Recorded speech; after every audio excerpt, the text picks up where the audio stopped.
Hi, in this tutorial I'm going to teach you how to create looping hair.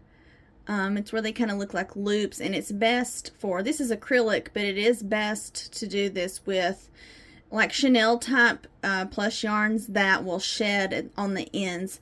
So like acrylic, you can leave an end and it won't fray too much, but on plush yarns, some plush yarns will fray, and so you don't want to leave those bare ends. So this will teach you how to fix that. So what you're going to do is, I'm just going to choose any stitch here that you want to start with, but you probably want to have an idea of where you're going to begin and then where you're going to end later, and start where you want to begin.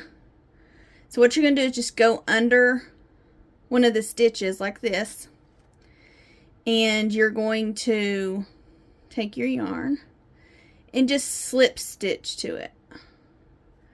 So I'm going to come straight back through that loop. So I'm slip stitched to it. So instead of continuing on, you just want to pull this out. Okay, so you're just going to pull that yarn out just like that. And you want it to be this to be your end of your hair. So whatever length you want it to be. So I want this one to be kind of long, so I might choose that. Okay, so then you're going to go into the very next stitch on that same row, or wherever you want your hair to go.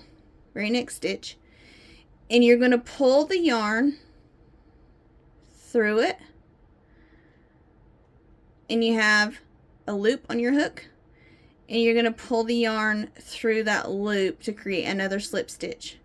And then you're going to pull this out too. And you want to keep in mind you want it to be about the same length. So I just kind of grab that piece and make it the same length. You can make sure those are the same length. Just like that. And then you do the same thing. You just keep doing that all the way around. So you're going to go in the next stitch like this right here. Grab your yarn, pull it through.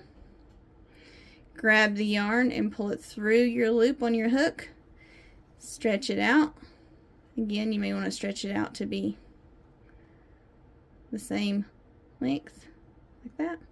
And you just keep doing that all the way around until you have the desired length that you want. But that's kind of a looping hair, and you don't cut these ends. You just leave it looped so you don't have any bare ends that might shed. Hope that helps. If you have any questions, let me know.